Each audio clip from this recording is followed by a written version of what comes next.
Bonjour à tous, il est 20h30, nous sommes en direct sur Victoire Live et VL1 et j'ai un invité ce soir, c'est Pasteur Yann. Bonjour Pasteur Yann, Bonjour ça David, va? comment ça va? Ça va super bien, ça fait très longtemps. Ça a fait un petit moment, effectivement. Vous êtes parti où comme ça là? Bah, j'étais au Congo. D'accord, J'étais ok. au Congo, j'étais au Congo pendant un peu moins de 2 mois. Des mois, ouais, En mission, en mission. et puis quelques petites affaires là-bas également. Mais c'était un bon voyage. Un très bon voyage? Un bon Ouais, voyage, ouais. d'accord. Un bon voyage par la grâce de Dieu. De content d'être de retour en France ou pas du tout? Oui, ça reste la France, ça reste la France, c'est bien. Ouais, oui. Je suis revenu sur la cathédrale qui a brûlé. Je suis revenu sur la cathédrale qui a brûlé, sur les théories du complot, Ouais.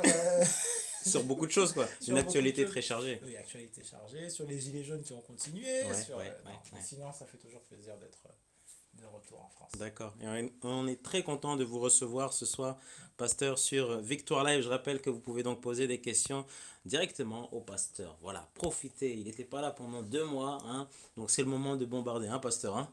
Je suis là pour toute la communauté de Victoire Live et continuer de suivre la chaîne. Et c'est Amen. vraiment Dieu qui est en train de faire de belles choses, de belles choses, de belles choses avec cette chaîne. Et je suis Amen. content d'être là, d'être un invité, d'être un frère, un fidèle. Un ici. fidèle. Et ça va continuer et ça va continuer. Amen. Alors pour ceux qui ne vous connaissent pas, pasteur, vous êtes pasteur de quelle église?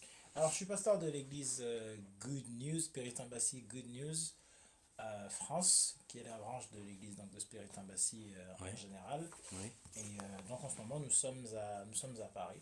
D'accord. Nous sommes à Paris. Vous avez changé de lieu? On a changé D'accord, également de ok. lieu. Nous sommes au 15-17 rue Campo Formio à Paris. Les cultes, c'est tous les dimanches à 16h. D'accord. Tous les dimanches à 16h. Donc, à Paris, on a une bonne communauté qui serait ravie de recevoir tous ceux qui le souhaitent. Nous sommes tous invités. Tous invités, tout le Ouais, monde est ouais. invité. L'Africain, l'Asiatique, L'Asiatique, l'Européen. le caucasien, le chinois, le jaune, le bleu, tout ce qui peut se convertir sera lien et sera converti là-bas. Amen. Amen. Amen. Amen. Alors nous sommes dans l'émission Connexion et ce soir il y a un très beau thème, pasteur. Retour sur la parole. Alors avant de commencer à parler de ces thèmes, il faut savoir c'est quoi la parole. Ouais. Alors, qu'est-ce que la parole? On a eu quelque chose où ce dimanche, j'en ai parlé un peu, avec dans les dernières semaines, on a eu la résurrection on a fêté, célébré la mort et la résurrection Oui, oui, oui. de Jésus. Je suppose que j'ai une audience chrétienne ici qui est la parole, c'est Jésus. Vous avez à peu près ce passage, tout le monde a ce passage de Jean, du premier épître, du premier évangile de Jean, qui dit au commencement était la parole, et la parole était avec Dieu, et la parole était Dieu. Au commencement, elle était au commencement avec Dieu, toutes choses ont été faites par elle, et tout ce qui a été fait par elle, et rien de ce qui n'a été fait sans elle. Et je disais ce dimanche, lors de notre culte, je disais, si la parole, on sait qu'il s'agit de Jésus, et que Dieu c'est le Père, il faudrait remplacer juste dans ce premier passage de la parole et de dire ce passage de la façon suivante. Au commencement était Jésus, et Jésus était avec Dieu, et Jésus était Dieu. Jésus était au commencement, était le Père. Au commencement était Jésus, Jésus était avec le Père, et Jésus était le Père. Jésus était au commencement avec le Père. Toutes choses ont été faites par Jésus, et rien de ce qui n'a été fait sans Jésus. On voit que dans Jean 1, dans le premier évangile, dans l'évangile de Jean, on nous dit qu'au commencement n'était pas le Père. On nous dit qu'au commencement était Jésus, qui est la parole. Oui, oui, oui. Ça a l'air choquant pour les croyants. Dès le commencement. Dès le commencement, on ne nous parle pas de Dieu. Parce que je dis souvent aux gens, Dieu n'est personne. Dieu, c'est un poste. Dieu, c'est pareil que président. Dieu n'existe pas. On ne chasse pas les démons au nom de Dieu. On ne guérit pas les malades au nom de Dieu. Ouais, ouais. On les guérit au nom de Jésus. Donc Dieu, c'est un poste, c'est une position. Et pour mes amis de différentes religions, quelles qu'elles soient, on peut dire Dieu dans n'importe quelle langue, quelle qu'elle soit. Dieu n'est pas un nom. Dieu est une position. C'est comme président. Obama était président. Le président Emmanuel Macron est président. Si je parle du président, avec un grand P, ça fait toujours président. Ouais, ouais. Et bien pareil, si je parle de Dieu avec un grand D, bah, ça peut être n'importe quel Dieu que je considère comme mon Dieu. En France, bah, mon président, c'est Emmanuel Macron. Ouais. Aux États-Unis, Qu'on salue au passage. Hein. c'est Donald Ouais. Trump, qu'on salue, oui, Ouais. et qu'on espère qu'il regarde ce live. Ouais. Mais si pour quand je parle du président et quand je parle de façon intime et individuelle, si je veux le nommer, je dis le président Emmanuel Macron. Dans mon pays à moi, qui est le royaume de Dieu, mon Dieu c'est Jésus. Mon président c'est Jésus. Et mon Jésus c'est la parole. Ouais, ouais. Et donc ça c'est quelque chose, c'est les premières choses qu'il faut être en mesure d'accepter et de comprendre. Donc quand on dit retour à la parole, la première chose qu'il faut qu'on sache, c'est retour à Jésus. Et selon la façon qu'on a eu de lire, on voit bien qu'au commencement était Jésus. Dès le commencement. Il y en a qui pensent qu'au commencement c'était Dieu, ils pensent que c'est un blasphème de dire Dieu. Non, non, non, non, non, non. Au commencement était Jésus. Jésus n'est pas une invention, une création de Dieu. Tout ce qui fait Dieu, c'est Jésus. Et Jésus, c'est cette même parole de Dieu. La Bible dit dans le livre d'Apocalypse, si vous vous souvenez, il est écrit et son nom, c'est la parole de Dieu. C'est Jésus. Le mystère, qui était caché, il est révélé. La Bible dit le mystère qui était caché de tous les temps. Ce mystère a été révélé pour nous et avec nous. Et on a vu ce mystère. Et ce mystère, c'est Jésus qui est donc la parole. Donc quand on revient à la parole, c'est qu'on revient intimement à la personne de Jésus. On revient intimement à cette personne qui est Jésus, qui ne change pas, qui est invariable, ce qu'il a dit, il est plus grand, il n'est pas contenu dans la Bible. Donc il faut connaître ce Jésus. Il faut le connaître, Ouais, ce Jésus. c'est pas seulement le lire. C'est pas le lire. Ça n'a rien à voir. Lire ces écrits-là, le livre de Corinthiens nous dit car la connaissance enorgueillit, mais l'amour édifie. Plus tard, Corinthiens nous dira encore, la lettre tue. Il nous a été donné un ministère de la réconciliation, un ministère de la vie. Et voilà pourquoi on dit la lettre tue, mais l'esprit vivifie. L'esprit de qui? Ben, c'est encore l'esprit de Jésus. Apocalypse nous dit, l'esprit de prophétie, c'est Jésus. Jésus dit, je vous enverrai, je pars et je vous enverrai le Saint-Esprit. Et il y en a qui vont dire, il y a un problème. Il est censé être né du Saint-Esprit. Comment est-ce qu'il peut envoyer le Saint-Esprit? Non, le Saint-Esprit, c'est le Saint-Esprit encore de Jésus. Ouais. Tout est centralisé autour de cette personne que nous appelons Jésus-Christ. Jésus-Christ, ouais. Il faut qu'à un moment, on arrête de croire et de confondre les choses. On a le Père, on a été orienté vers le Père, mais la dimension totale de la divinité totale de Dieu est inclue dans cet homme qu'on appelle Jésus. Ouais. Il faut qu'on comprenne ça. Il faut qu'on revienne à l'évangile qui élève le nom de Jésus. Ouais. Et si on n'arrive pas à comprendre ça, c'est parce que notre Jésus est tout petit en fait. Ouais. Notre tout petit Jésus là, non, ça n'a rien à voir. Pasteur Yann, Jésus est le seul chemin, mais ce chemin qui ramène au Père, c'est ça? Ah, très bonne question. C'est un très bon point. Jésus est exactement ce qu'il dit qu'il est. Ce chemin, la vérité et cette vie. Ouais. Personne ne va au Père qu'en passant par lui. Ouais. Ben, personne ne va au Père si on ne passe pas. Il n'y a pas d'autre chemin. Plus que c'est lui. Plus que c'est lui. Je disais à l'église, je comprends même pas comment est-ce qu'on peut avoir un débat sur ça alors que on va lire un passage. Oui. Alors David, on va lire un passage avec toi et j'aimerais que tu regardes avec moi et que tu me dises, et ce sont les paroles de Jésus. D'accord. D'accord. Ouais. Bon. Donc c'est Jean 3, pas 16, Ouais. mais un peu avant. D'accord. Et ça dit, donc c'est Jésus qui parle à Nicodème, et il dit, personne n'est monté au ciel, si ce n'est celui qui est descendu du ciel, le Fils de l'homme qui est dans le ciel. Qu'est-ce qu'il est en train de dire ici? Puisqu'il parle du Fils de l'homme qui est dans le ciel. Il est censé, comment ça? Il est monté, il est descendu, et il est en même temps dans le ciel. Comment est-ce qu'il peut dire ce qu'il est en train de dire? En fait, il est partout. Exactement. Ouais. Qui peut dire je suis partout en même temps? Qui peut dire je suis omniprésent? Alors, pasteur, vous êtes en train de dire que il est en Allemagne, en Italie, au même moment là, dont on parle? Qui peut dire ça? Qui peut être Seigneur et Sauveur Et est-ce que si on a deux seigneurs et deux sauveurs, c'est qu'on a un problème? Il faut bien se poser la question. Lorsqu'on pose la question aux Juifs, les Juifs ont un problème et ils veulent lapider Jésus souvent parce qu'ils savent que si Jésus dit qu'il est Messie ou qu'il est fils de Dieu, ça veut dire qu'il est Dieu.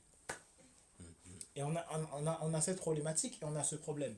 Et le problème avec le fait que Jésus soit Dieu, c'est qu'on sait qu'au commencement n'était pas Dieu. Au commencement était Jésus. Ça, c'est un problème que les gens ont. Je dis même quelque chose qui peut avoir, qui est encore choquant, que les gens, que je me dois de... Est-ce que je peux dire ça? Oui, oui, bien sûr, bien sûr, bien sûr. Il faut accepter que... Le problème, c'est qu'il faut accepter qu'on soit biblique. Il faut accepter que ce qu'on dit, c'est la parole de Dieu. Et la parole de Dieu ne change pas pour nous faire plaisir ou selon ce qui nous a été enseigné. Lorsqu'on est dans le livre d'Apocalypse, je l'ai dit et je le redis, c'est très bien qu'on commence à parler de la parole en parlant d'abord de ce qu'est Jésus, surtout dans cette saison où on parle de résurrection, où on va être dans les 40 jours de la présence du Seigneur Jésus, parce qu'il est resté 40 jours sur la terre, il n'est pas juste remonté, on ne sait pas exactement, non, il est resté 40 jours après sa résurrection. Tous ceux qui pensent que Jésus n'est pas mort et n'est pas ressuscité, il y a un problème parce que notre salut dépend de ça. Paul dit, s'il n'est pas ressuscité, notre foi est vaine. C'est un gros mensonge de l'ennemi, du diable en personne, du puits de l'enfer, de dire aux gens que Jésus n'est pas ressuscité. Si Jésus n'est pas ressuscité, il n'y a pas de salut. Il n'y a pas de salut. Donc, j'étais en train de dire, oui, sur le trône, on nous dit dans Apocalypse qu'il y a un homme qui est assis sur le trône, il y a quelqu'un qui est assis sur le trône, et les 24 anciens et les 24 veilleurs, il a le rouleau, il a le livre de vie, n'est-ce pas? Et ensuite, on nous dit, il n'a été trouvé personne sur la terre ou dans les cieux qui ne soit digne d'ouvrir. Même pas celui qui est assis sur le trône, sauf l'agneau de Dieu. Qui est l'agneau de Dieu? Jésus. Même celui qui était assis sur le trône, même la position de Dieu n'est pas assez puissante pour ouvrir le livre de vie. Alors ce Jésus est très puissant alors. Il faut croire que Jésus, en tout cas toute autorité lui a été donnée volontairement de la part de celui qui est sur le trône pour dire je préfère que ce soit ce dernier qui ait le dernier mot, puisque c'est lui la parole. Pas de comparaison entre Père, Fils, Saint-Esprit, il n'y a aucune concurrence ou aucune, etc. J'ai pas envie de rentrer dans la Trinité, etc. Non, mon objectif c'est d'élever le nom ici de Jésus qui est la parole de Dieu, qui est la parole de Dieu. Parce qu'on est sur la parole de Dieu. Il faut qu'on arrive à s'appuyer sur Jésus qui premièrement est la parole de Dieu et en même temps à savoir que cette parole de Dieu, la Bible que nous avons ici, est la parole de Dieu qui est inchangeable, immodifiable. Tout ce qui est écrit ici ne change pas, ne se modifie pas. Celui qui essaye de la modifier fait face à des problèmes. Tant pis pour lui. Tant pis pour lui, parce que ça ne change pas. C'est la source d'inspiration. La Bible dit, toute parole ici, dans le livre de Timothée, toute parole a été inspirée et bonne pour orienter, diriger, conduire, réprimander, enseigner et tout ce qu'il y a dans cette parole de Dieu qui est inspirée, parce que ça c'est la Bible et les livres, les canons de la Bible, c'est-à-dire les livres qu'on a choisis pour mettre dans les canons de la Bible, ces livres-là sont inspirés et ne changent pas. On ne prend pas d'autres livres pour s'appuyer sur eux. Non. Alors oui, il y a d'autres livres, il y a les apocryphes, etc. qu'on peut lire, mais ceux-là sont les livres que Dieu a choisi que nous ayons pour le connaître lui. Pasteur, une question. Dieu envoie son Fils unique. Pourquoi Dieu n'est pas venu directement sur terre? Et pourquoi il envoie encore Jésus? C'est exactement ce que Dieu a fait. Il est venu lui-même.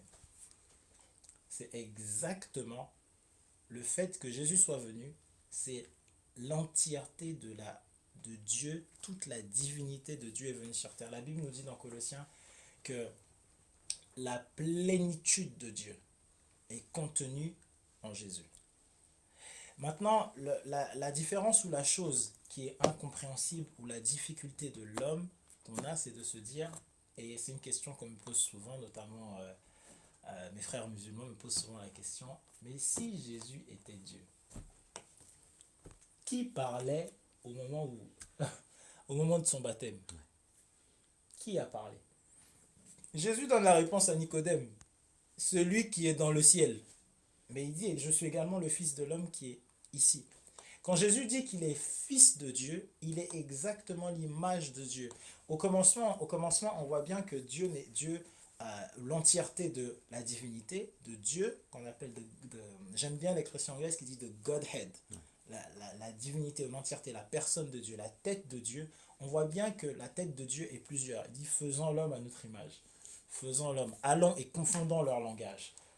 C'est l'entièreté de Dieu, c'est le conseil de Dieu, l'esprit, le conseil divin de Dieu dans lequel il est inclus le Fils. Donc Jésus est bien le Fils de Dieu, tout simplement parce qu'il est passé de la forme qu'il avait déjà, comme il dit, il était dans le ciel, il est passé de la forme divine. Oui. Philippiens 2,7 nous dit, ne regardons pas comme avec jalousie ou son égal à Dieu, le fait qu'il soit égal à Dieu, s'est rendu et s'est donné une forme de serviteur à accepter. C'est-à-dire le fait que Dieu ait vu et accepté de changer son titre de Dieu, c'est à partir de là qu'il est devenu fils de Dieu. Mais Jésus reste big, notre Dieu reste un grand Dieu. Il s'est fait petit, c'est ça? Il s'est fait petit, tout petit, pour que nous soyons tout grands avec lui. D'accord. Amen. Amen.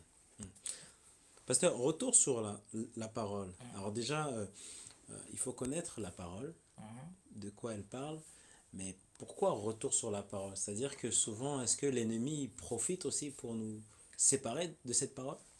Alors je pense qu'on est dans une saison, on en a parlé un peu, ou qu'on est dans un temps où ce qui est très regrettable, c'est que la parole de Dieu est un peu, je dirais, twistée et manipulée et changée en fonction de ce qui nous fait plaisir. Mais ça n'a pas commencé aujourd'hui. Dans 1 Jean 3 nous dit ceci, 24 je vais lire, que ce que vous avez entendu dès le commencement demeure en vous. Si ce que vous avez entendu dès le commencement demeure en vous, vous demeurez aussi dans le Fils, exactement, et dans le Père. Et la promesse qu'il nous a faite, c'est la vie éternelle. Je vous écris ces choses au sujet de ceux qui vous égarent. Pour vous, l'onction que vous avez reçue de lui demeure en vous, et vous n'avez pas besoin qu'on vous enseigne. Mais comme son onction vous enseigne toute chose et qu'elle est véritable et qu'elle n'est point un mensonge, demeurez en lui selon les enseignements qu'elle vous a donnés. Vous voyez ici, l'apôtre Jean est en train d'écrire et il dit que vous avez une onction au-dedans de vous qui vous enseigne, qui vous parle, qui vous explique exactement ce qu'il y a dans la parole de Dieu. Vous avez une onction dans vous qui vous parle et qui vous enseigne déjà ce qu'est la parole de Dieu, ce qu'elle dit, ce qui vous enseigne. Enseigner, ça veut dire ici différencier, aller dans les détails, aller en profondeur sur ce qu'on doit faire, sur notre façon de vivre, sur notre façon d'agir, sur notre façon de réagir, sur l'état du monde actuel, sur l'état du monde à venir, sur les choses qui sont passées et les choses à venir. Cette onction-là qu'il y a en nous, elle nous enseigne. Et le problème, c'est qu'aujourd'hui, la parole, elle n'est pas acceptée par nous, premièrement, les croyants. Alors, pourquoi? C'est un problème. C'est un gros problème parce que les croyants... Je faisais une statistique que je demandais tout à l'heure. Sur une salle de 1000 personnes, de 1000 croyants, combien de croyants lisent chaque jour la Bible 2 minutes? Sur 1000 croyants, moi, peut-être 100, 200. C'est horrible. C'est vrai. c'est horrible. C'est même triste, carrément. C'est ce qui constitue, si on se base sur le fait qu'on ait dit que la parole, c'est Jésus. Oui. Si la parole, c'est Jésus. Si Jésus dit qu'il est le pain de vie, et que donc notre rapport avec lui, ou que notre nourriture, c'est du pain, on est en train de se tuer spirituellement parce que même qui mange 2 minutes par jour?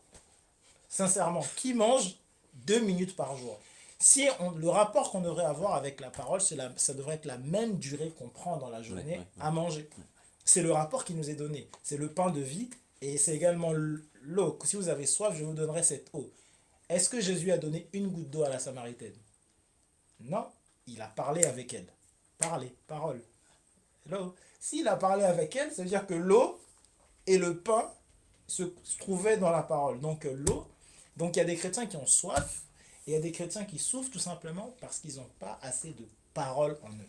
La Bible dit, si la lumière qui est en vous est ténèbre, Et je crois que cette même parole dit, ta parole est une lumière sur mon sentier. Donc la parole, c'est également de la lumière. Donc là où il n'y a pas la forme de lumière qui est en nous, là où il n'y a pas de forme de lumière, de parole, il y a une forme de lumière qui est ténébreuse. Et le problème, c'est qu'on a des croyants qui ont une forme de lumière ténébreuse parce qu'ils ne lisent pas la parole de Dieu. C'est pas la faute des pasteurs, c'est pas la faute des évangélistes, des docteurs de l'église ou de je ne sais pas Parce quoi. que souvent on remet la faute sur les pasteurs alors qu'ils n'ont rien à faire là. C'est personnel, c'est ça? C'est personnel. Je suis d'abord venu pour qu'on ait une relation personnelle. Ouais. Personne n'est, je ne suis mort pour personne et j'ai pas l'intention de le faire. je, je n'ai pas l'intention de le faire, c'est pas dans mes plans, c'est pas prévu. Jésus, c'était dans son plan, il a apprécié le mouvement. Moi, non, j'ai d'autres projets, non. Avoir une belle vie, continuer d'annoncer l'évangile. Voilà les projets que j'ai qui sont dans ma liste des choses à faire. Mourir, non, pas trop. C'est pas exactement. Donc, du coup, on est censé, nous, en tant que serviteurs de Dieu, ou même nous, en tant que médias, tels qu'on est, rapprocher les gens de la parole de Dieu. Regardez ces lives ou regardez ces vidéos ne remplace jamais. YouTube ne remplace pas la parole de Dieu. D'accord. Et ça, c'est un gros problème qu'on a. Ouais. YouTube ne sera jamais la Bible. Ouais. Même s'il y a plein de vidéos, plein d'enseignements. Même 15 vidéos par jour. De 15h ça suffit pas. à minuit 35. Non, c'est pas la parole de Dieu. Ce n'est pas la parole de Dieu. Et je suis conscient qu'il y a des endroits où il y a d'autres problématiques. Par exemple, les gens n'ont pas de Bible dans leur langue. Écoutez dans ce cas la parole de Dieu. Écoutez-la. Écoutez-la être lue. Il y a des gens qui n'ont pas, qui ne savent pas lire. Écoutez à ce moment-là la parole de Dieu, les récits de la parole de Dieu. Parce que la Bible, encore une fois, va dire la foi vient de ce qu'on entend. Okay? La foi vient de ce qu'on entend. Et ce qu'on entend vient de la parole de Dieu. Quand on dit entend ici, c'est pas forcément écouter avec l'oreille. La foi vient de l'entendre. La foi vient de ce qu'on entend, l'entendement qu'on a. Donc, comment vient cet entendement? Il faut qu'on soit... Et plus tard, il va dire, comment entendront-ils s'il n'y a personne qui prêche? Mais la première prédication, c'est celle de la parole de Dieu. Je ne sais pas si vous vous rendez compte, combien de fois le peuple d'Israël s'est repenti juste à la lecture de la parole. Je ne sais pas si aujourd'hui ce serait faisable, tellement nos cœurs sont durs. Mais à la lecture de la parole, dans la parole de Dieu, on voit le peuple d'Israël à maintes reprises, où ils ouvrent juste le livre de la loi, et ils se mettent à le lire, et la Bible dit, et le peuple se mit à pleurer, à jeter de la cendre et à se repentir. Ouais. À la lecture de ce qu'est la parole de Dieu. Aujourd'hui, on a une parole qui est étoffée.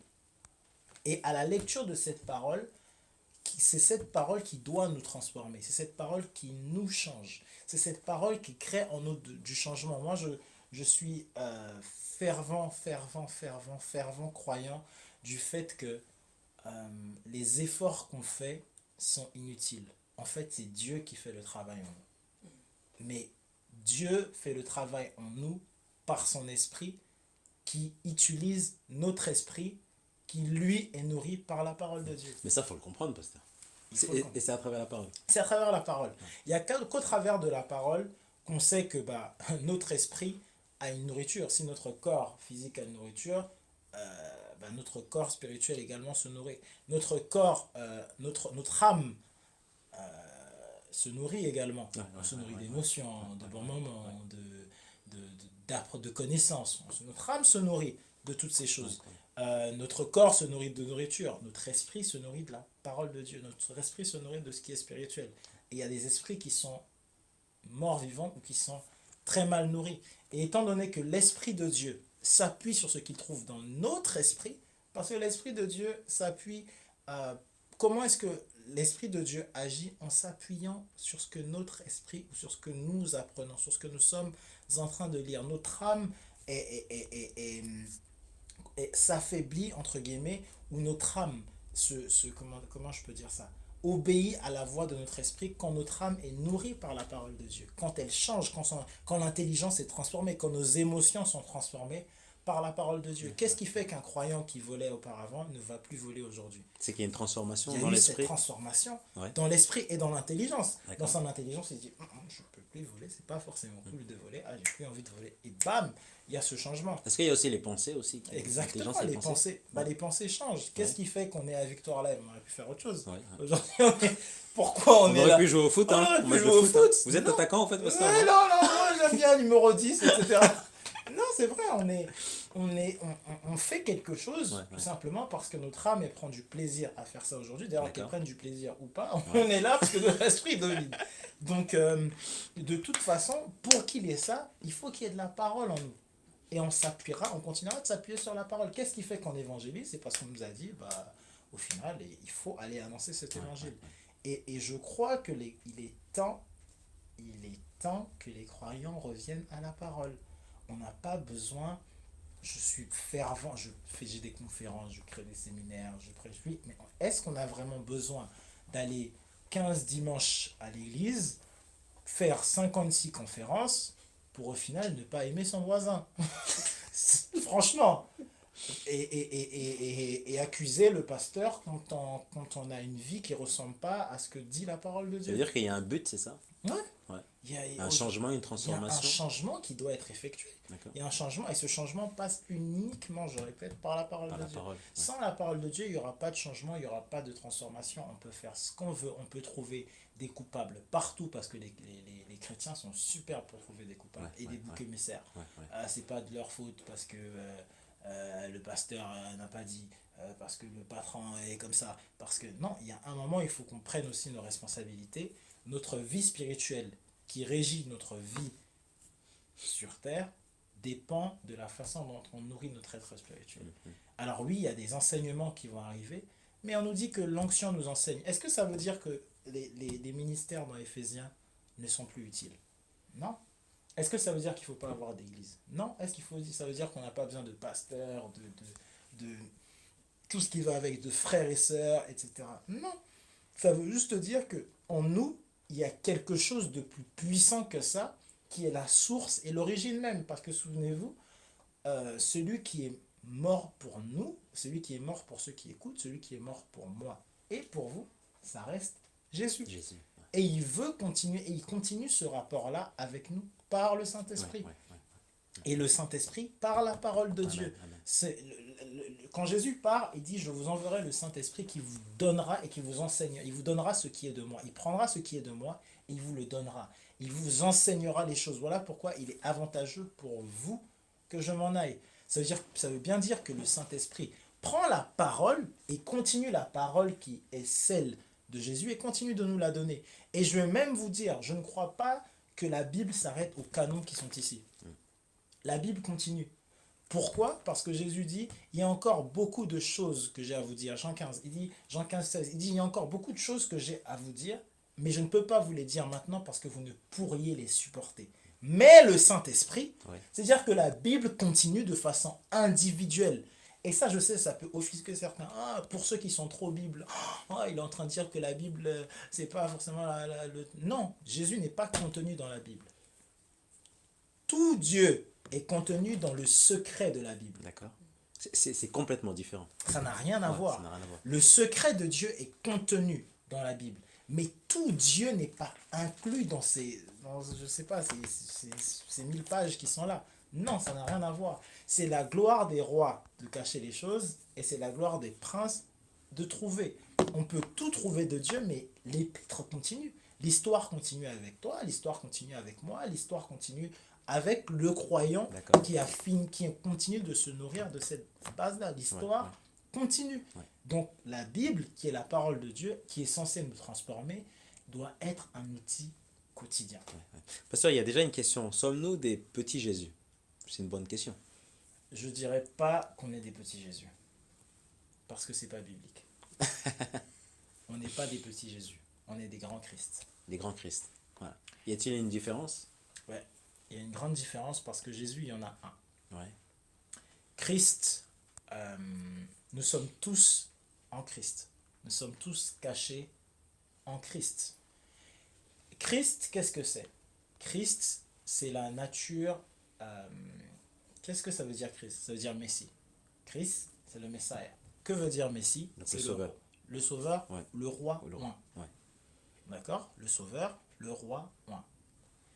Que nous dit la parole de Dieu? Vous êtes un sacerdoce royal, un peuple de sacrificateurs. Ok. Roi oint.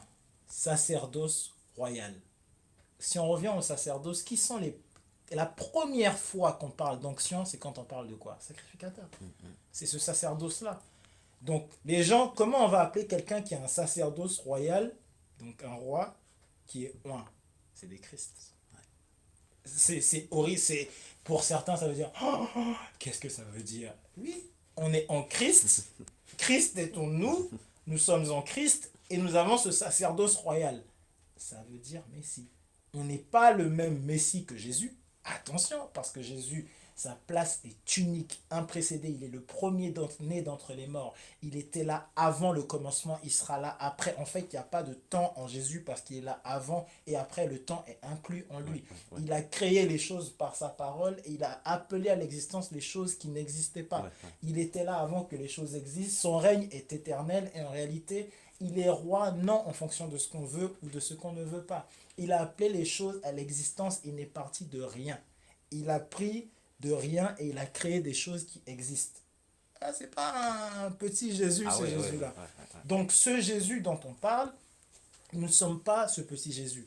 Nous sommes la représentation de Christ. Nous sommes des ambassadeurs et des ambassadeurs de lui. Jésus, c'est la personne. Yeshua, cette personne, on la rencontrera. C'est-à-dire qu'on la rencontre aujourd'hui, bien évidemment. Je ne parle pas de « j'ai rencontré Jésus ». Non, rencontrer Jésus individuellement et personnellement, pas dans le sens « je me suis converti ». Non, j'ai rencontré Jésus face to face, comme ça. Rencontrer, c'est possible, c'est une personne. Il s'appelle le Fils de l'homme. Il n'est pas mort, il est vivant. Il y en a beaucoup d'autres qui sont morts. Hein, il y a beaucoup de prophètes qui sont morts.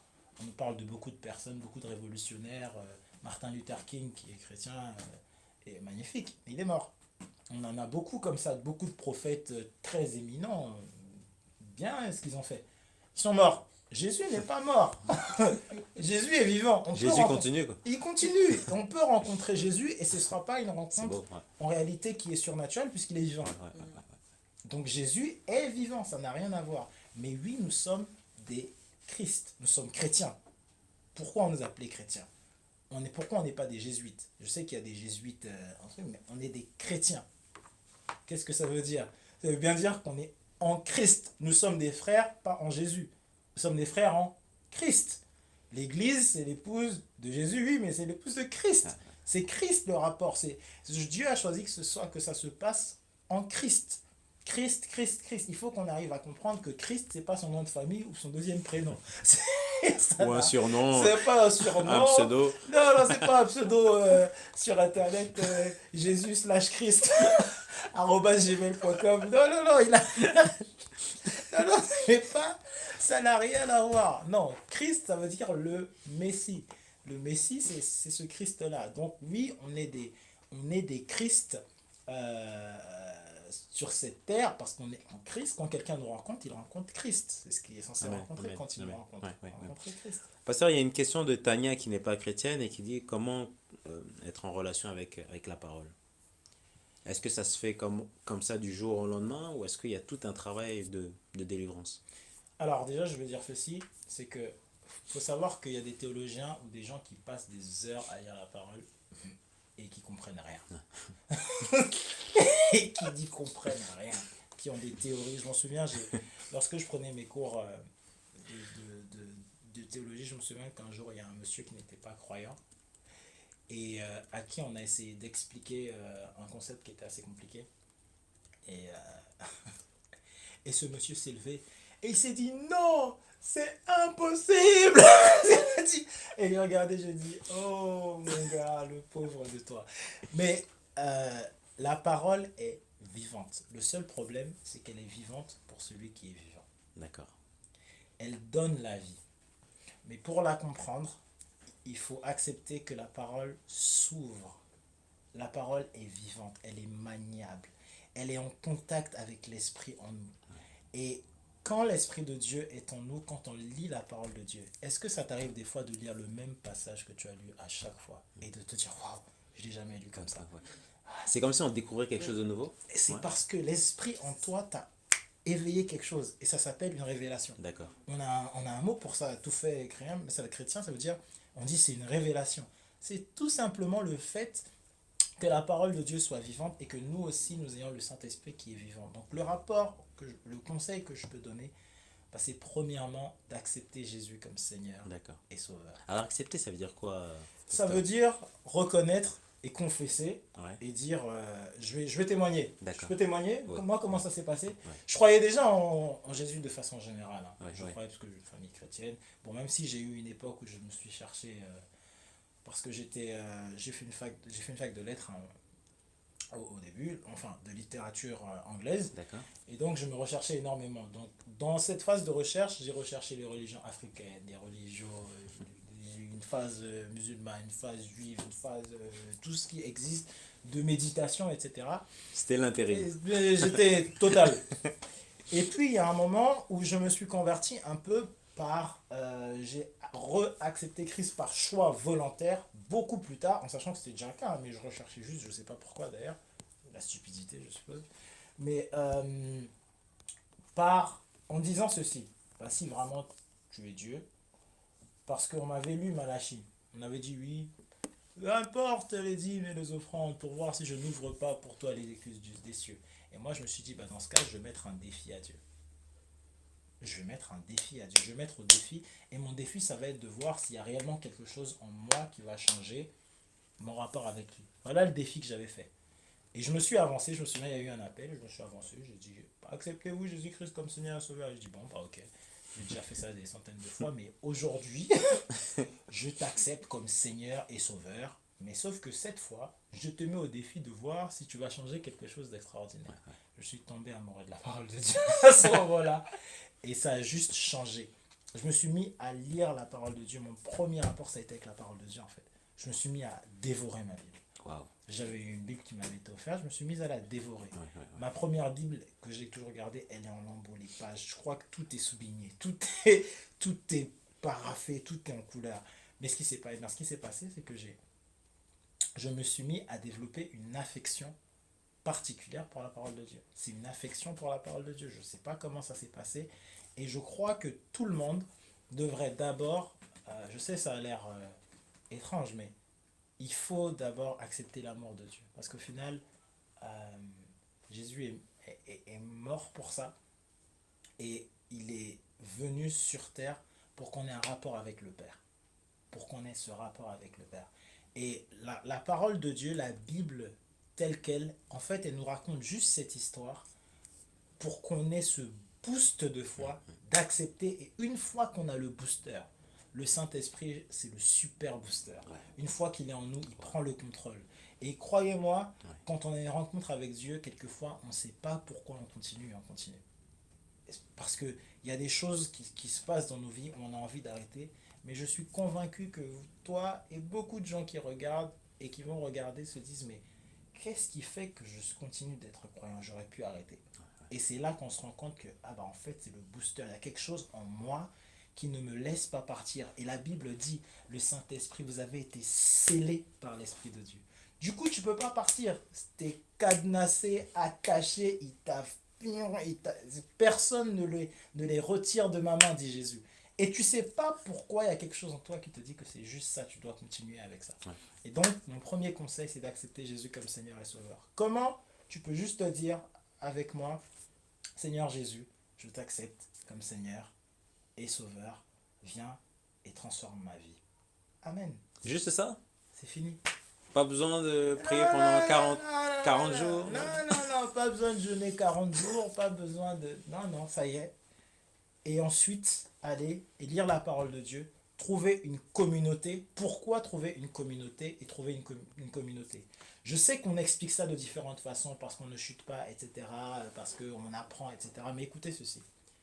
Même Dieu a dit faisant. Dans Dieu, on trouve ceci. S'il n'y a pas de communauté ou de communion, c'est impossible d'aimer.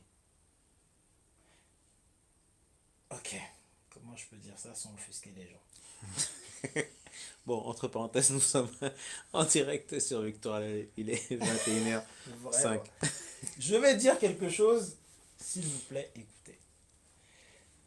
Si votre Dieu est unique et ne connaît personne et il est tout seul, comment vous savez qu'il aime et qu'il a de la compassion? Comment vous pouvez savoir si Dieu aime? Parce que Dieu est amour. Ouais. Pour aimer, il faut forcément quelqu'un d'autre. Si je m'aime moi-même, c'est pas de l'amour. Si je n'aime que moi, c'est pas de l'amour, c'est de la survie. Pour aimer, Ouais. il faut qu'il y ait quelqu'un d'autre, un objet d'amour. D'accord? Bon. Comment je sais que Dieu aime et qu'il aime depuis le commencement?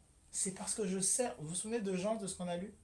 Au commencement était Jésus et il était avec nous. Ouais. Et on sait que dans la personne de Dieu, il y a le Père, le Fils et le Saint-Esprit. Et donc on sait qu'il y a cette communion. La Bible nous parle de la communion de l'Esprit, le koinonia, la communion, l'unité de l'Esprit, le fait de communier. Et voilà pourquoi on parle de communion à l'Église également. Et Jésus, avant de partir, l'une de ses dernières consignes avant de mourir, c'est faites ceci, prenez la communion fraternelle, n'est-ce pas? Bon, donc ça compte pour Dieu, apparemment. Pourquoi est-ce que ça compterait pour lui qu'on soit en communion? Ben, tout simplement parce que lui aussi, il est en communion. Amen. Quand il dit faisant, c'est-à-dire qu'il a eu un conseil. Faisant, il y a une communion. S'il y a pour que Dieu nous dise de nous aimer les uns les autres, il a fallu que lui aussi, il expérimente les bienfaits de l'amour. Voilà pourquoi est-ce qu'il continue de dire qu'il faut aimer. Ça veut dire qu'il a expérimenté l'amour. Dieu ne peut pas nous dire d'aimer si c'est pas ce que ça veut dire d'aimer. Ce sera un menteur.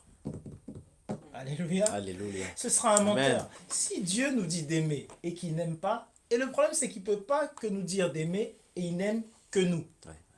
Je sais, ça va sembler étrange. Il ne peut pas nous dire d'aimer et n'aimer que nous, et n'aimer que les hommes. Parce qu'à ce moment-là, il y a toute une création qui est laissée. Or, Dieu est amour. Tout ce qui constitue Dieu, c'est l'amour. Donc ça veut dire qu'il est à lui-même un objet d'attraction et Alléluia. d'amour, une puissance massive d'amour. Et voilà pourquoi il nous encourage, ou il place, on ne sait même pas un encouragement en fait qui nous est donné. La Bible dit dans Romains 5 qu'il a placé en nous quelque chose qui fait qu'on aime constamment. Voilà, je vais vous lire ça dans la version biblique. Alléluia. C'est Je beau. vais vous C'est lire très, ça, très je vais beau. vous lire ça dans la version biblique. Voici ce que ça dit dans la version biblique. Or, l'espérance ne trompe pas parce que l'amour de Dieu est répandu dans nos cœurs par le Saint-Esprit qui nous a été donné. Le Saint-Esprit, un croyant, un chrétien, quelqu'un Ouais. qui est converti de Dieu, Ouais. ne cherche pas à aimer. Il est déjà amour, il est de la même nature que Dieu. Et si jamais vous vous dites que vous avez du mal à pardonner, ou etc., et que votre conscience vous trouble par rapport à ça, je vais vous dire, c'est exactement ça. C'est un très bon signe. Parce que ça prouve exactement que le Saint-Esprit en vous est conscient que vous êtes rempli d'amour. Et votre conscience est juste en train de vous dire c'est pas ta nature, c'est pas ta nature, c'est pas ta nature, c'est pas ta nature. Et c'est pas une question de se condamner, c'est juste le moment de continuer de s'appuyer sur cette nature, sur l'amour du Saint-Esprit en nous. Or, nous les chrétiens, c'est pas ce qu'on fait. On se dit non, il y a un problème, donc je suis pas très bien, je suis pas bien, et donc je vais éteindre la voix de l'esprit, et puis je vais régler ça plus tard, et on met dans une valise. Non, le Saint-Esprit a répandu dans nos cœurs de l'amour. On est amour. Maintenant, attention, être amour, ça veut pas dire être bête. Attention, être amour, ça veut pas dire quelqu'un veut me droguer et me tuer, et donc comme je suis amour, je vais toujours aller chez lui. Non, non, non, non. Quelqu'un veut me persécuter, et donc je suis amour, je vais aller me faire fouetter. Non, non, non, non, non. On a dit, on te Il faut bien persécute, comprendre les choses. il fuit. Non, non, non. Quelqu'un est amour, donc il veut quand tout le monde me faire 10 enfants sans jamais me truquer, et donc je reste là parce que c'est l'amour. Non, non, non, non. Faut faire très attention. Il est amour, je pardonne, mais il me bat tous les jours, je suis un punching bag, et donc je reste là. Je suis amour, et donc cette femme me maltraite, elle respecterait, elle m'insulte, et je vais me battre. Non, non, non, non, non. Être amour, l'amour est rempli et associé automatiquement avec quelque chose dans la parole de Dieu, c'est la sagesse. Ouais.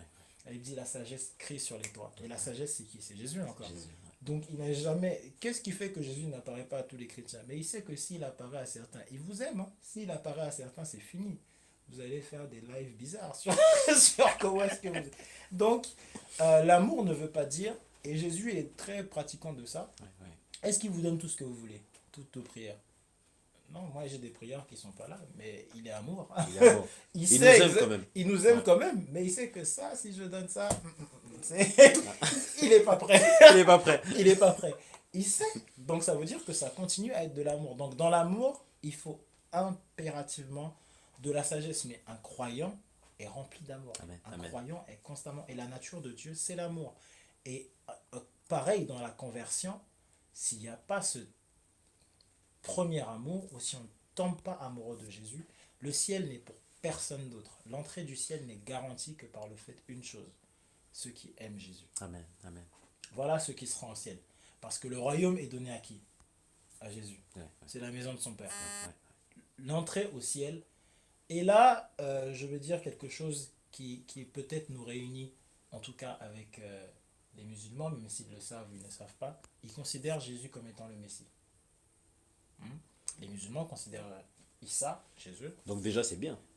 C'est bien. Ouais. Ils disent qu'il n'est pas mort. Mais Ouais. ils considèrent Jésus ou Issa comme étant le Messie. Ouais. Et ils considèrent que c'est lui qui vient faire la dernière guerre.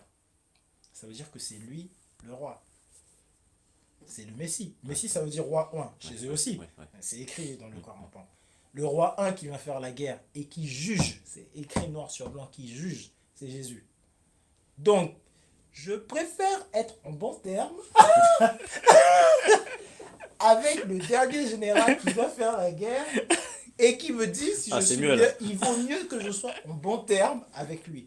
Et chez les Juifs, ils attendent aussi le Messie.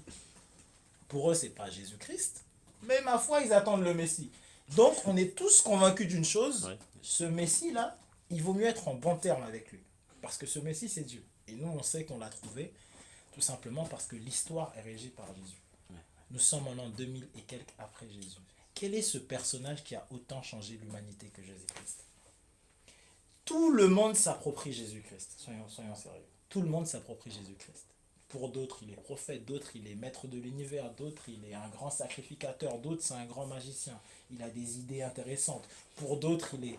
Qu'est-ce qui fait que ce personnage-là est spécial? Et on en parle en plus. Hein. On en parle tout Ouais. le temps. Qu'est-ce qui fait qu'il a des événements qui sont incroyables? Il a marché sur l'eau. Il a marché sur l'eau. Il y en a qui ont essayé, pasteur. Hein, de marcher sur l'eau. Ça n'a pas trop bien marché pour certains. Il a changé l'eau. Il a changé l'eau en vin. Il est né d'une vierge. Qui beaucoup sont venus et ont dit, je vais vous montrer la vérité, je vais vous montrer le chemin. Il a dit, je suis la vérité. Je suis la vie. Qui d'autre a dit ça dans l'humanité? Je suis le chemin, je suis la vérité et je suis la vie. La vérité, jusque-là, on croyait que la vérité, c'était un fait. Hein, n'est-ce pas? On croyait que c'était un fait. Non, lui, il a dit, je suis la vérité. En fait, la vérité, c'est moi. Il n'y a pas de vérité. Vous imaginez, vous rencontrez quelqu'un et dit, je suis la vérité. Moi, tu me rencontres, bah, tu as rencontré la vérité. Ah ouais, d'accord. Bon, tu es la vérité, oui. Quand tu le rencontres, tu as rencontré la vie. C'est-à-dire que tu n'as pas rencontré une forme de vie. En dehors de lui, il n'y a pas de vie. Je disais à l'église, au moment où Jésus est mort à la croix, c'était le moment le plus sombre de l'humanité et c'était le paradoxe extrême. Parce que la vie venait de mourir. Il semblait en tout cas que la vie venait de mourir. On appelle Jésus le premier-né d'entre les morts d'ailleurs. Et le problème, pourquoi est-ce qu'il est ressuscité? Parce que la vie ne pouvait pas mourir. Là, c'est beau. Hein. C'est très très beau. C'est Ah pour oui. ça, c'est pour ça Ah, c'est qu'il très est fort, ressuscité. Et la vie ne pouvait pas mourir. C'est pas possible que la vie meure. Donc, encore une fois, retour à la parole, c'est tout simplement retour à Jésus. Retour à Jésus. Et revenez, s'il vous plaît, à Jésus a une passion personnelle pour la parole de Dieu. Amen. Amen. Voilà ce que je préconise dans ce live. Il est temps qu'on arrête de faire de la comédie. Qu'on soit chantre, pasteur, chrétien, danseur, artiste, manager chrétien, mais qu'on soit converti, c'est pas mal. C'est une bonne chose, c'est le challenge que je me donne personnellement, hein, que je donne à tout le monde, de passer au niveau christique de la chose. C'est-à-dire que de passer à une étape où on a vraiment une relation vraie avec Dieu. C'est-à-dire qu'une relation réellement basée sur la parole, où on n'est pas basé sur autre chose, où on ne cherche pas d'excuses, où on n'a pas nos choix dans la parole et qu'on s'appuie sur ça. La parole de Dieu dit, si quelqu'un pêche contre toi, si ton frère pêche contre toi, bah, appelle-le et reprends-le. S'il ne se répand pas, appelle 2 ou 3 témoins. S'il ne se répand pas, appelle l'église. Et à partir du moment où il y a l'église, s'il ne se répand pas, considère-le comme un païen. Ça ne veut pas dire qu'il est devenu païen. Ça veut dire considère-le comme un païen. C'est des choses qu'on n'applique pas. Est-ce qu'on passe à côté? Ouais, parce que c'est plus facile de faire autre chose. La Bible dit comment est-ce que 2 chrétiens, bibliquement, ça n'existe pas 2 chrétiens qui vont dans un tribunal.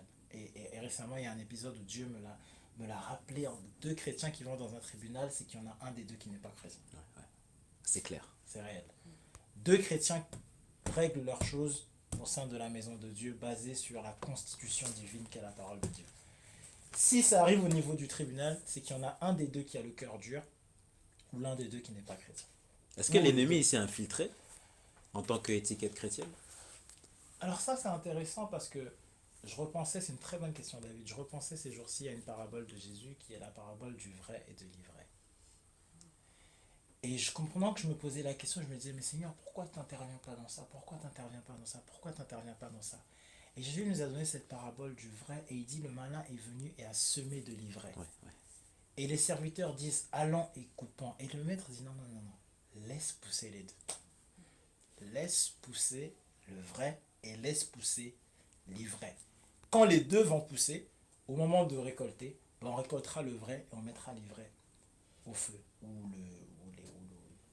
Ou les mauvaises herbes, on les mettra, elles, au feu. Donc Dieu permet certaines Donc choses. je crois que Dieu permet ça, Ouais. que ce soit semé. Et je crois qu'il y a du vrai et il y a de l'ivraie dans chacun d'entre nous. Au-delà déjà dans le fait qu'il y ait des vrais et qu'il y ait de l'ivraie en personne, je crois qu'il y a du vrai et de l'ivraie dans nous. Je crois que chaque croyant a du vrai et de l'ivraie. Je crois que, je vais dire quelque chose qui peut être choquant pour certains. Je ne pense pas qu'il y ait autant de démons et autant de possessions que ça. Je ne crois pas qu'un chrétien puisse être possédé. Mais je crois, comme Jésus a dit à Pierre, arrière de moi, Satan, car tes pensées ne sont pas celles de Dieu, mais celles des hommes. C'est-à-dire que quand nous, chrétiens, nous pensons comme des hommes, on pense comme Satan. Donc il suffit de créer un moyen pour que quelqu'un pense comme moi. Si je suis Lucifer, si je suis l'ennemi, c'est simple. J'ai pas besoin. Si je sais que tu es sauvé, j'ai pas besoin de te détruire. J'ai juste besoin que tu penses comme moi. Amen. Wow. Vous voyez ce que je veux dire? Et du coup, dans l'église, il y en a qui sont sauvés, il y en a qui sont chrétiens, mais il y a des domaines où on pense comme les hommes. Et quand penser comme les hommes, ça veut dire penser comme Lucifer. Et c'est celui-là le vrai problème qu'on a. C'est qu'on a des hommes, on a des croyants à qui Dieu a dit, j'ai dit vous êtes des dieux, mais sauf qu'on a des dieux qui pensent comme des hommes et donc qui sont des satans. Et voilà pourquoi on a des satans dans l'église. Et voilà pourquoi on prêche devant des satans. Dans des conférences, il y a 1000 personnes et il y a 500 satans en face de... On impose des mains à des... Et c'est vrai, on a des satans. Et nous-mêmes, on a des pensées, quelquefois, qui sont des pensées sataniques. Pourquoi? Parce que quelquefois, les médias vont te montrer ce qui est satanique. Les médias. Voilà pourquoi Victor Life fait un bon travail. Il est temps qu'on ait des médias qui pensent et qui inculquent des pensées divines. Juste arriver à toucher le niveau de pensée divine. Donc là, il y a des grands chantiers, au fait. Il y a des chantiers. Énorme. Il y a des chantiers énormes. Il y a plein de choses à faire au niveau de la pensée. Si les pensées sont celles des hommes, si un homme peut avoir des pensées des hommes, il peut également avoir les pensées de Dieu. C'est-à-dire que quelqu'un de lambda peut avoir une pensée qui vient de Dieu. Et apparemment, si tu as une pensée des hommes, tu es comme Satan. Si tu as une pensée de Dieu, tu es Dieu. Puisqu'il dit arrière de moi Satan, à quelqu'un qui pense comme les hommes, proche de moi Dieu, si tu as une pensée qui est celle de l'Esprit de Dieu. Donc je pense que le vrai combat, c'est l'ivraie qui est semé dans nos cœurs, à nous les chrétiens, nous les croyants.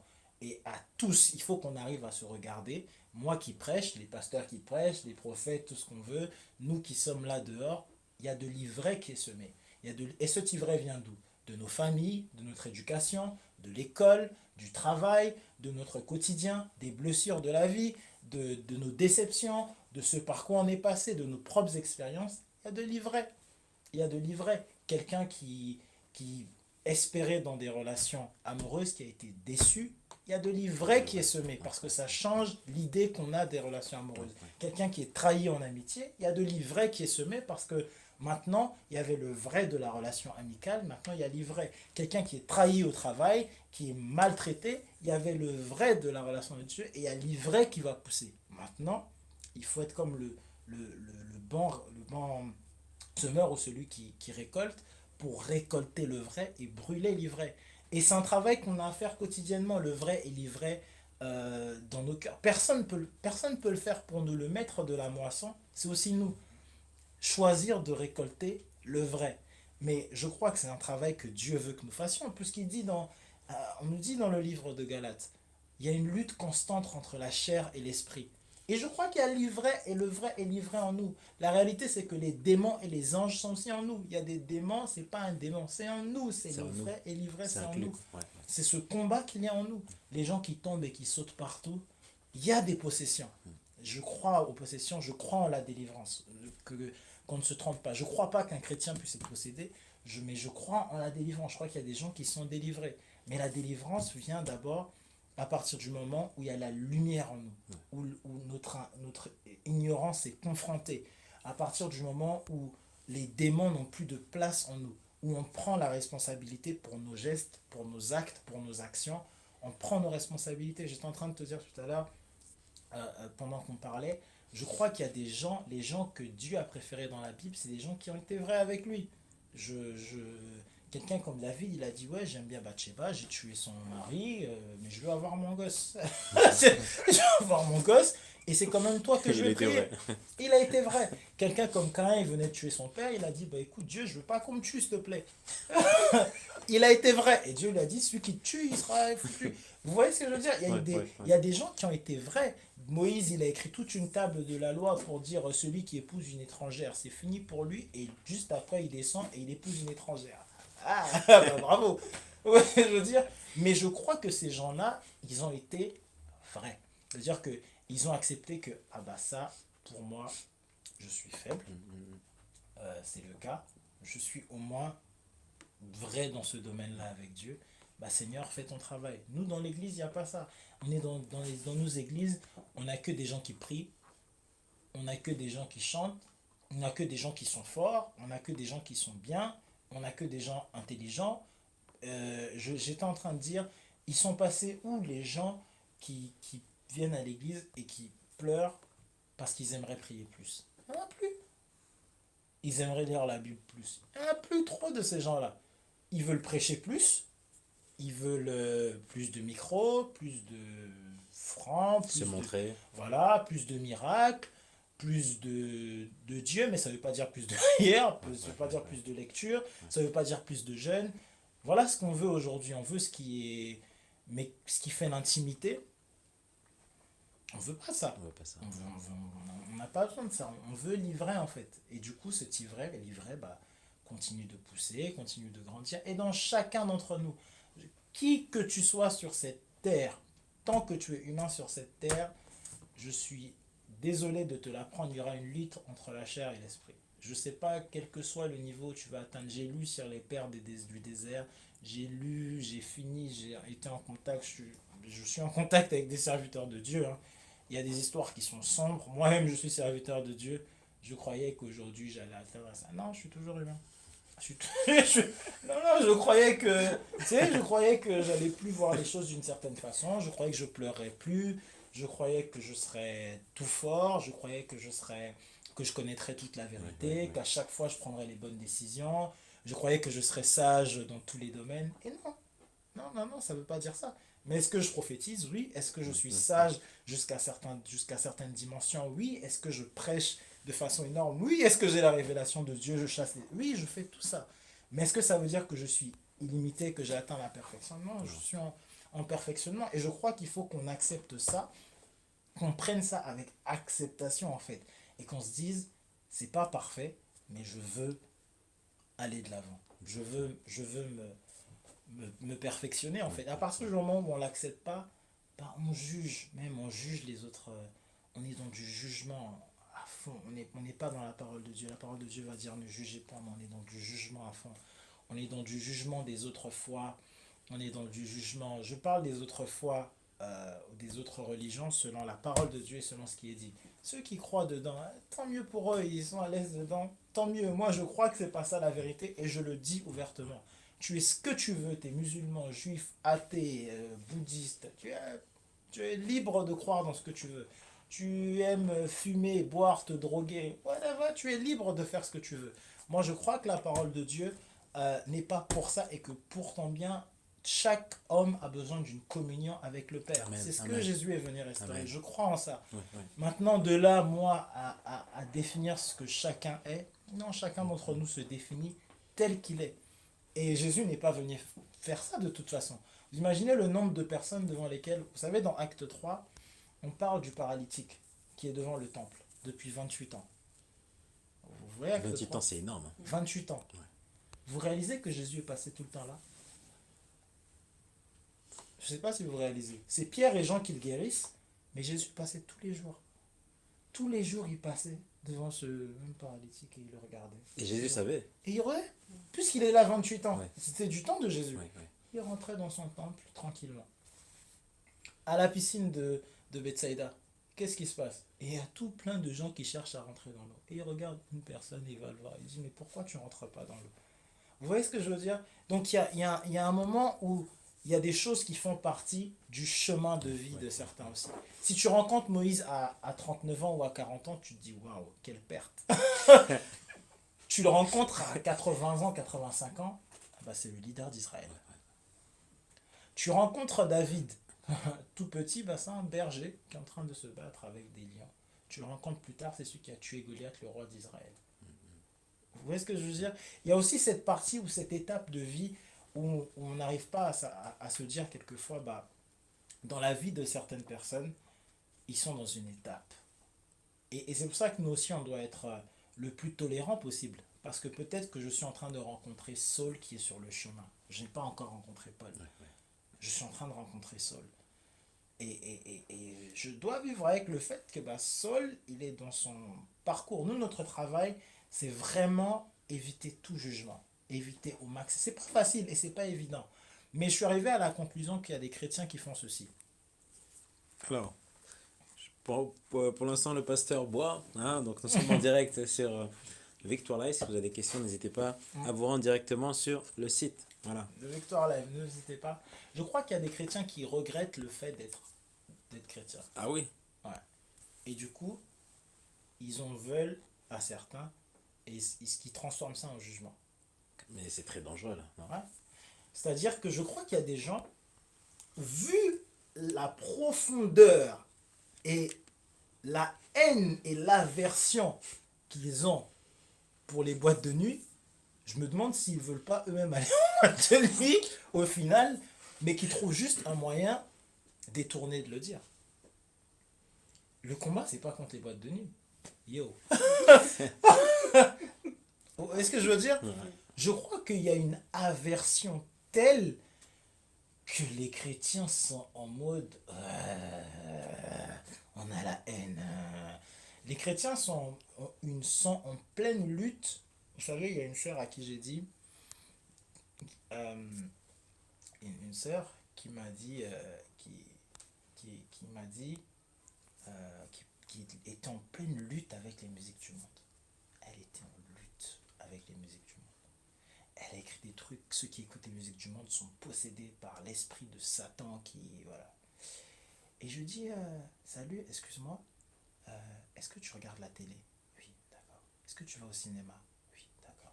Tu as vu Black Panther? Oui, d'accord. Ah, ok. Black Panther, c'est chrétien?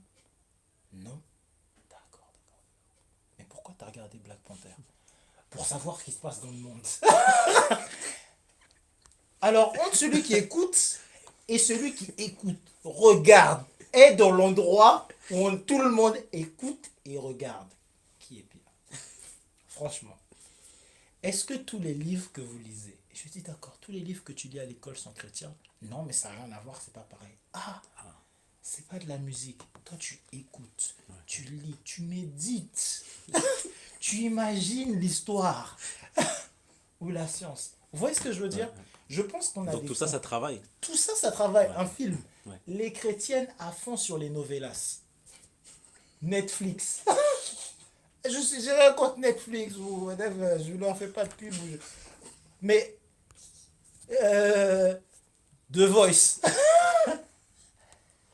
On regarde ça à fond, The Voice. Mais la musique, la musique du monde. C'est Satan est dedans. C'est Satan. C'est le feu. Hey, vous voyez ce que je veux dire? On a des combats qui sont pas des combats en fait. Et revenons à la parole de Dieu. Passe du temps sur la parole de Dieu. Pousse les gens à avoir une relation. Pousse-toi toi-même à avoir une relation. Peut-être que tu... Et ces gens-là, ils regrettent. Ils voulaient écouter du zouk, ils n'arrivent plus. Parce qu'ils, dans leur conscience, on leur a enseigné que le zouk, c'est pas... Ils regrettent, ils ont envie d'écouter du zouk. Leur seul moyen, c'est que tout le monde n'écoute pas le zouk autour d'eux. Donc, comme ça, ils seront conscients qu'ils seront contents de ça. Moi, tout ce que j'ai à dire, c'est que chacun fasse vraiment ce qu'il pense que ça le rapproche de Christ. Voilà la vérité. Voilà ce qu'on doit prêcher. Et le problème, c'est qu'aujourd'hui, on a même chez nous, les pasteurs aussi, des gens qui vont s'ingérer dans la relation que quelqu'un va avoir avec Christ. La Bible dit, tu ne leur diras pas, si on vous dit, tu ne mangeras pas, tu ne toucheras pas, tu ne boiras pas. Ces gens-là sont enflés d'orgueil. Oui. Et ils cherchent à vous mettre des lois qui sont non vertueuses afin de vous contrôler. Et au lieu, nous, les chrétiens, justement, de poser les questions du Seigneur, mais est-ce que vous savez qu'il y a des choses qui ne sont pas écrites dans la Bible, que certains d'entre vous, ou que certains d'entre nous ont comme commandement de Dieu, mais dont on ne se rend pas compte? Parce qu'on tout simplement, on n'a pas de relation avec Dieu. Il y a des choses que Dieu peut dire à une personne. Oui. Ça te concerne toi. Oui. C'est pas bien, c'est pas mauvais, c'est juste que toi, tu peux pas. D'accord. Je ne sais pas si vous vous rendez compte de ça. Et on ne peut pas prendre ça et en faire des principes bibliques pour tout le monde. Il y a des gens pour lesquels, je ne sais pas, qui ne vont pas manger de porc. C'est autorisé bibliquement. Mais il y a des gens pour lesquels c'est une instruction divine. Non, tu ne le feras pas. C'est comme ça. Moi, jusqu'à certains moments, il y a certaines nourritures que je mangeais, que je ne mange pas. Après un rêve, j'ai essayé, j'ai vomi, je n'en mange plus. Comment je peux expliquer ça? J'en ai aucune idée. Il y a des choses ou des instructions où tu ne toucheras pas, tu ne manges. Est-ce que je dois faire un décret international dans toute l'église désormais? Personne ne mangera ou ne fera. Non, ça me concerne. C'est dans ma relation. Je vais expliquer pourquoi est-ce que c'est dit, pourquoi dans ma relation c'est comme ça. Si quelqu'un veut s'appliquer et prendre cette révélation, tant mieux. Mais on est dans un temps où Dieu nous libère de beaucoup de choses. Écoutez ce que ça dit, Colossiens 2, 18. Qu'aucun homme sous apparence d'humilité et par un culte des anges ne vous ravisse à son gré le prix de la course, tandis qu'il s'abandonne à ses visions et qu'il est enflé d'un vain orgueil par des pensées charnelles. Écoutez bien, sans s'attacher au chef dont tout le corps est assisté et solidement assemblé par des jointures et des liens, tire l'accroissement que Dieu nous donne. Si vous êtes mort avec Christ au rudiment du monde, pourquoi, comme si vous vivez dans le monde, vous impose tant ces préceptes? Ne prends pas, ne goûte pas, ne touche pas. Préceptes qui tous périssent par l'usage et qui ne sont fondés que sur les ordonnances et les doctrines des hommes. Ils ont la vérité en apparence de sagesse et ce qu'ils indiquent comme un culte volontaire de l'humilité et de mépris du corps, mais ils sont sans aucun mérite et contribuent à la satisfaction de la chair. Pourquoi? Parce que je veux dire à tout le monde, moi je ne regarde pas la télé. Moi Netflix, c'est du diable, je ne touche pas, je ne regarde pas. Moi, je ne prends plus le métro. Parce que dans le métro, il y a les païens. Moi, je bois de l'eau sanctifiée. Moi, je ne mange pas tout ce qui est halal ou halouf. Je ne mange pas de ça. Moi, j'écoute que la Bible. Je ne lis que la Bible. Moi, je ne regarde que YouTube des chrétiens. Quel mensonge. Moi, je fais Facebook que pour la Bible et l'évangile. Menteur. Vous les chrétiens qui disent que vous utilisez Facebook que pour l'évangile. Combien d'entre vous sont des menteurs? Vous n'allez pas regarder les vidéos drôles sur Facebook, là, vous connaissez. Comment vous connaissez Fali? Comment vous connaissez ces débats? Comment vous connaissez Drake? Comment vous connaissez tous ces gens-là? Mais vous êtes sur Facebook que pour prêcher l'évangile, bande de menteurs et d'hypocrites que vous êtes. Et vous êtes en train de faire Colossiens 2. Alors que ce que la Bible nous enseigne est clair, de continuer à persévérer dans les choses de Christ. Ouais. Et persévérer dans les choses de Christ, ça va tout simplement nous inciter à avoir moins de temps pour tout le reste. D'accord. Et voilà ce que Dieu nous demande. De continuer avec Christ, parce que plus je suis à fond dans Christ, ben, j'aurai plus le temps pour le ciné. Peut-être. Je n'aurai pas le temps d'écouter telle musique parce que je sais que mon esprit veut se remplir d'autres choses. Ouais. Voilà la réalité. Voilà comment est-ce qu'on progresse. Pourquoi est-ce que j'aurais pas le temps de regarder aussi? Parce que j'ai du temps dans la parole. Amen. Voilà Amen. comment est-ce qu'on doit penser. C'est pas ne touche pas. Voilà ce qu'on dit ici, ne touche pas, ne fais pas. C'est un culte qui a l'apparence de sagesse, mais ça satisfait ta chair. Amen. Amen. Et c'est des gens qui vont se retrouver devant Dieu. Et je pense réellement qu'il y a des gens qui seront très déçus de se retrouver devant Dieu et Dieu leur a jamais demandé de faire ce qu'ils sont en train de faire. Et de vivre des vies frustrées. Il y a des gens qui vivent des vies chrétiennes totalement frustrées, tout simplement parce qu'ils ne comprennent pas, ils s'imposent des choses qui ne sont pas dans leur relation avec Dieu, qu'ils n'ont jamais interrogé Dieu. Je disais tout à l'heure à la sœur Sarah, c'est plus facile pour les chrétiens de demander « Seigneur, qui je vais épouser, qui je vais marier ?» que de demander à Dieu « Seigneur, où je dois habiter ?» Alors que bibliquement, il y a plus de fois où Dieu a parlé de l'endroit où tu allais habiter que de l'endroit où de la personne que tu allais épouser. Je ne sais pas si vous vous rendez compte que on est tellement pas ancré sur la parole de Dieu qu'on est complètement perdu en fait sur les priorités de Dieu. Est-ce qu'on rate beaucoup de choses? Est-ce qu'il y a un impact sur notre vie? Énormément. Parce qu'on n'est pas sur la parole de Dieu. Il faut lire la parole de Dieu pour savoir que, attends, mais en fait, Dieu s'intéresse à où les gens habitent. C'est ça. Dieu parle plus de savoir où les gens habitent et où demeurent. Le Fils de l'homme n'a pas d'endroit où poser sa tête. L'endroit où vous allez, où l'on vous ouvrira, où on vous accueillera, dormez-y et donnez la paix. Il s'intéresse à là où on dort. Abraham sort, va là-bas. Ah oui, il s'intéresse. Moïse sortait, allait dans le désert. Ah, il s'intéresse à ce que vous ayez des tentes. David, tu m'as construit une maison ou un lieu, personne ne l'a fait jusque-là. Dieu s'intéresse. À qui est-ce que Dieu a dit, à part oser, va épouser la prostituée? Combien d'exemples? Ça doit nous donner une proportion.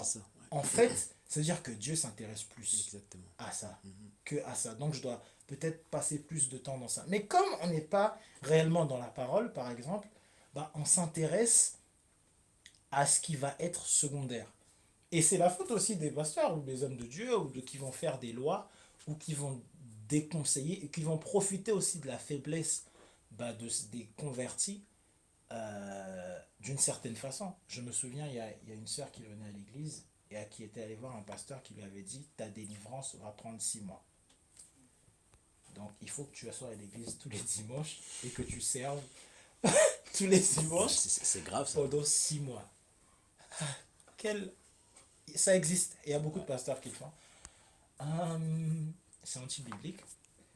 Et si tu as besoin de dire à quelqu'un, d'encourager quelqu'un à venir à l'église pour écouter la parole de Dieu, il faut être vrai.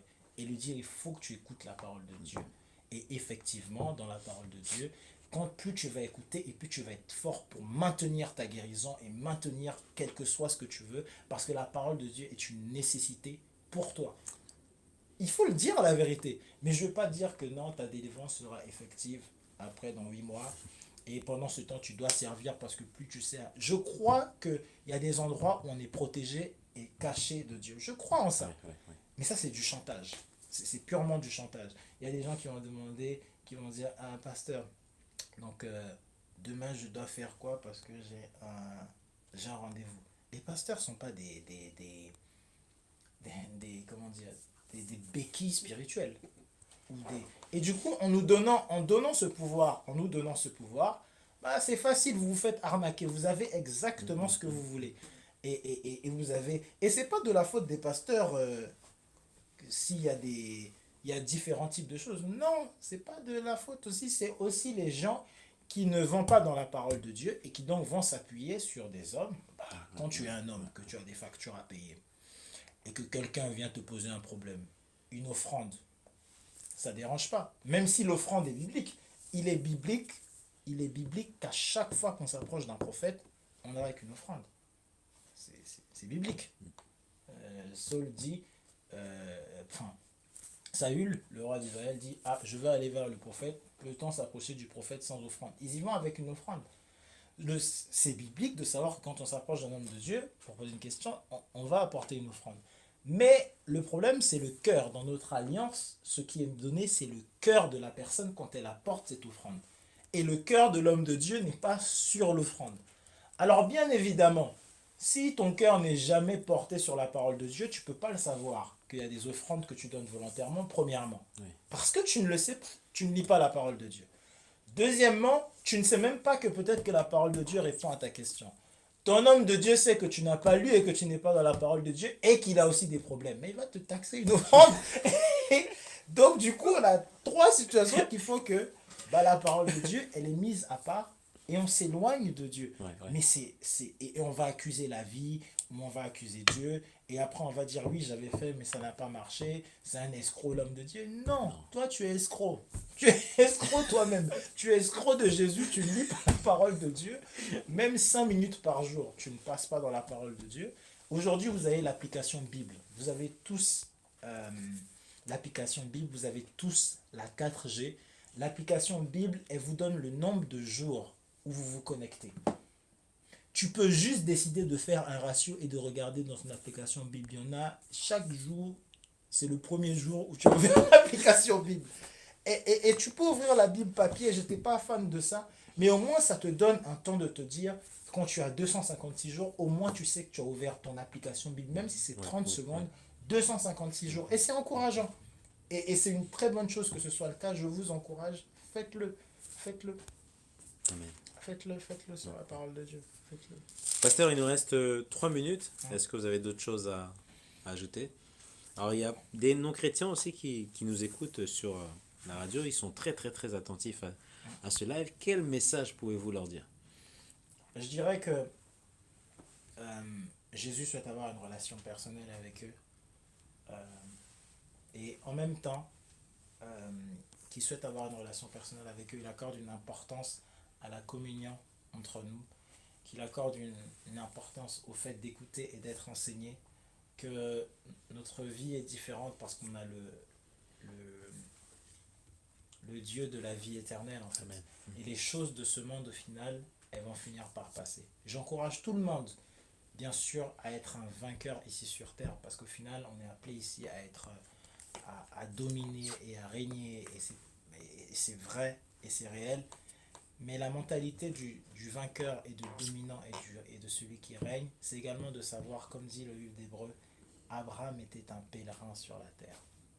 Le fait de savoir qu'en réalité on est des pèlerins, qu'on est de passage, qu'il y a un ciel qui est vrai, qu'il y a un enfer qui est réel, qu'il y a un monde spirituel qui nous entoure, qu'il y a un Dieu qui existe et qui est vivant, qu'on a un Seigneur, qu'il y a des règles qui sont établies et des principes spirituels, et que plus on connaît Dieu, plus on connaît les secrets de ces principes, et qu'au final, on n'est pas juste des moutons de la chair qui se baladent ici au hasard. Il y a un Dieu qui nous a créé. Chaque épreuve de la vie, ou chaque chose qu'on vit, c'est un objectif, que ce soit bon, que ce soit bon, que ce soit pas bon, c'est un objectif. Chaque situation, chaque niveau dans lequel, chaque étape dans laquelle nous sommes, il y a un objectif, il y a un but. Et il y a un Dieu qui ordonne et qui sait tout ça. C'est en aucun cas pour nous. Les choses ne sont pas là pour nous tuer. Le Seigneur Jésus n'est pas venu et ne nous a pas abandonnés, ne nous laisse pas orphelins, comme il a dit, parce qu'il nous donne le Saint-Esprit. Quelquefois, on peut avoir l'impression d'être désorienté, surtout les non-croyants qui vont quelquefois se dire je suis né au hasard, en fait, je suis venu au hasard sur cette terre, j'ai pas forcément de but. On a un but et l'objectif du Seigneur, c'est de restaurer ce plan original. La Bible dit, je connais les plans que j'ai pour toi de paix, de bonheur et de prospérité. C'est-à-dire que Dieu a établi un plan. Et quelquefois, on croit plan Et on croit qu'on peut manquer un plan en fait. Le mot qui est employé pour plan, c'est j'ai un trajet en fait qui est fait pour toi. Il y a un objectif au final, mais le trajet et le parcours de chacun d'entre nous est différent. Chacun d'entre nous a un chemin qui est totalement différent. La vie, c'est un grand examen, sauf que chacun d'entre nous a des questions différentes. Et là où pour toi la question c'est l'humilité, pour moi la question ça peut être la sagesse. Là où pour un tel la question c'est le mariage, la question de l'autre ça peut être la famille. Là On est où tous la différents. question, on a tous des examens différents, mais l'objectif au final c'est tous d'être transformés comme la Bible dit à l'image de Christ. Et l'image de Christ c'est chaque choix qu'on fait au quotidien. C'est à chaque fois de voir l'ivraie, de découper pendant que ça pousse et de récolter le vrai. Récolter le vrai, faire les bons choix. Je pense qu'on a beaucoup de choix à faire et le meilleur choix qu'on peut faire dans cette vie, c'est de choisir Jésus. C'est de choisir Jésus. Je crois qu'il n'y a pas de plus grand choix. Ça peut sembler ne pas être le plus fun, c'est peut-être pas le plus agréable. Peut-être qu'il peut y avoir des chrétiens qui ont déçu, peut-être qu'il peut y avoir des églises, des pasteurs, des choses décevantes, des choses où on se dit est-ce que Dieu m'a abandonné, etc. Mais je crois qu'au final, euh, Jésus lui-même est passé par des choses où lui-même s'est senti dans certaines situations qui ont été compliquées pour pouvoir vivre la même chose. Et la Bible nous dit qu'on a un sacrificateur qui n'est pas indolore ou qui n'est pas insensible parce qu'il a vécu exactement les mêmes choses que nous et il a triomphé. Et il dit, dans Jean 15, il dit cette phrase qui est intéressante. Il dit, le monde vient contre vous, mais tenez bon, j'ai vaincu le monde. Amen, amen. J'ai vaincu le monde. Amen. Donc, je vous encourage tous à retourner à la parole de Dieu, quel que soit ce qui se passe, à avoir la foi en Jésus. La Bible n'est pas la finalité de votre vie chrétienne, elle est juste le commencement. Hébreux 11 n'est pas la finalité des héros de la foi, c'était juste le commencement. Vous êtes la suite de la Bible et vous êtes un épître vivant. Pasteur Yann, en direct sur Victoire Live, 21h47. Merci, Pasteur. Merci David. On se retrouve à très bientôt pour un autre live. Hein. Très bientôt. Voilà. Et je reviens. Et puis, encore de bonnes choses sur Victoire. Encore des bonnes choses. Amen. Salutations à toute l'église. Salutations à toute l'église et vous êtes tous bienvenus. Voilà. Merci. Rendez-vous dans 40